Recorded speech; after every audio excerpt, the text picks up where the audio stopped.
La Constitución reconoce al Estado, la nación, los símbolos patrios. El texto de la Constitución es eso, un texto en una Constitución escrita. Pero todos estos conceptos tienen un desarrollo histórico importante.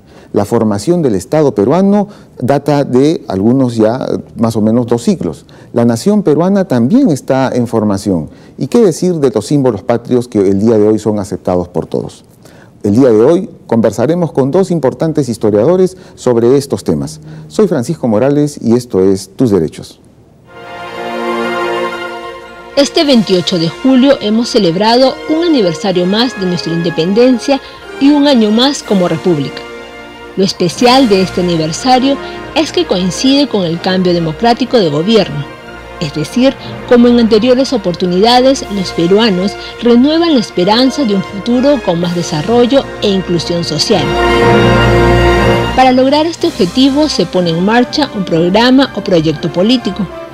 En ese sentido, es bueno recordar, como lo han señalado los historiadores Carlos Contreras y Marcos Cueto, que a lo largo de nuestra historia como república ha habido 3 grandes proyectos políticos.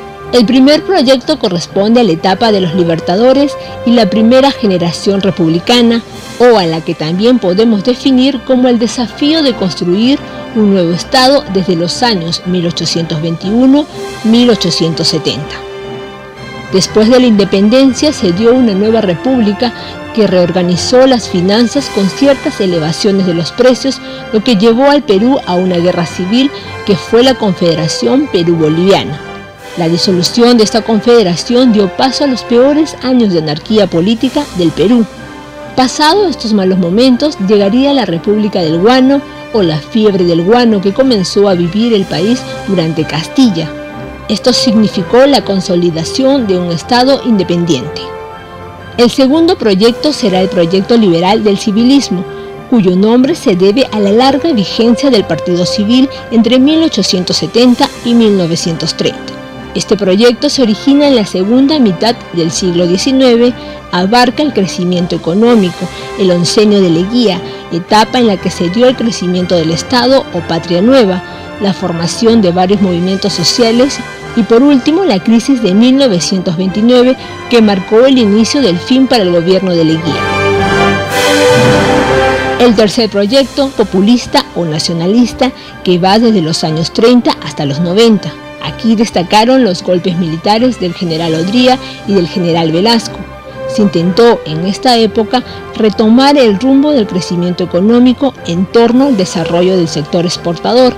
De 1968 a 1990 se dan enérgicos programas de cambio como la reforma agraria, el segundo velaundismo, el primer gobierno prista y la guerra senderista, así como la campaña electoral de 1990. Por nuestra parte, consideramos un cuarto proyecto, que es en el que nos encontramos y se caracteriza porque se ha aprovechado la fase expansiva de la economía mundial para relanzar al sector exportador. Y es un modelo de economía de mercado capitalista en el cual ya llevamos más de 20 años. La tarea del nuevo gobierno es generar inclusión en el marco de una economía capitalista.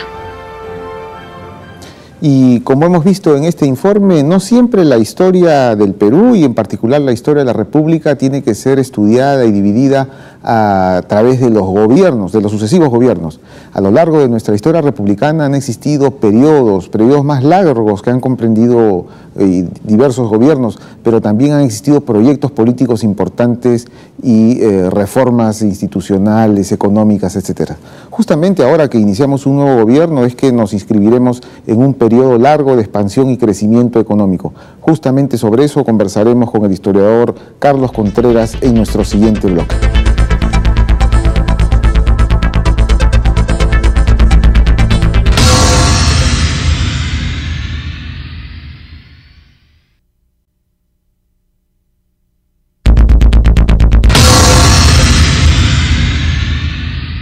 Bien, nos encontramos con el doctor Carlos Contreras. Bienvenido a nuestro programa, doctor.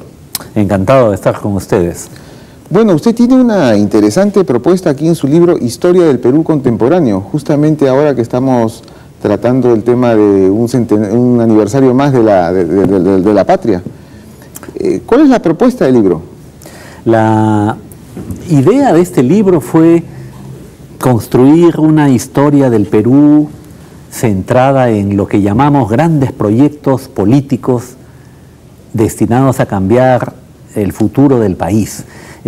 Cada cierto tiempo escuchamos siempre de los políticos que tienen un programa renovador, todo el mundo habla de cambios, de reformas, incluso de revoluciones, aunque sabemos que al fin y al cabo no todos lo consiguen, o aquello que se presentó como una gran reforma termina siendo un cambio tímido. Con la perspectiva que da la historia, podemos revisar desde la época de la independencia cuáles fueron finalmente los grandes proyectos de transformación que tuvo el Perú. Y pudimos identificar hasta 4 grandes proyectos, comenzando por el de los Libertadores, el de la primera generación republicana. Este proyecto de los Libertadores quizás fue el que tuvo la tarea más grande, la responsabilidad más grande, porque había que construir un país nuevo, inventar una nación prácticamente, sobre una herencia que era muy complicada, porque habíamos sido un imperio indígena, no se conoce mucho todavía la estructura política de este imperio. Vino luego la dominación española, que construyó un orden colonial, donde había diversos tipos de población, y según el tipo de población al que uno pertenecía, tenía determinados deberes y derechos. De manera que no era una nación unificada, era un conjunto de colonos blancos, indios colonizados, esclavos africanos, las mezclas entre ellos, muchos recelos, muchos temores, muchos odios entre ellos.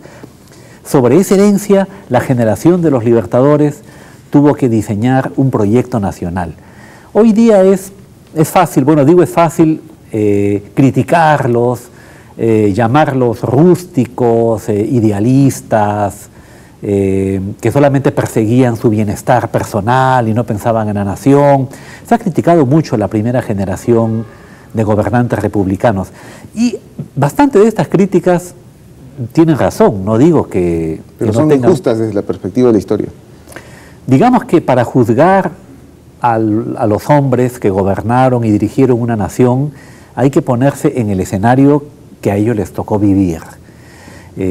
A toro pasado, como dicen los españoles, es fácil criticar lo que ocurrió, pero hay que ponerse en la situación, en la época. Y esto es lo que hemos querido hacer en el libro, ¿no? Recrear desde la propia época los proyectos políticos que los gobernantes y las élites dirigentes tuvieron o quisieron, digamos, encauzar, quisieron llevar adelante. Pero esta propuesta es muy interesante porque al periodificarla, no solamente en estas 3 grandes etapas como el desafío de construir un nuevo Estado, desde 1821 hasta 1899, la segunda etapa, problema y posibilidad, desde 1899 hasta el 48, y luego el último medio siglo, nos dan cuenta de que ha habido varios proyectos políticos, o sea, no somos un país huérfano, donde donde no ha habido dirigentes pensantes, donde hemos tenido conflagraciones, guerras, efectivamente, pero ahí está invívida una noción de querer cambiar, de querer construir un país, una nación. Nos habremos equivocado varias veces, pero ahí estamos, ahí seguimos. Digamos que no nos ha faltado imaginación.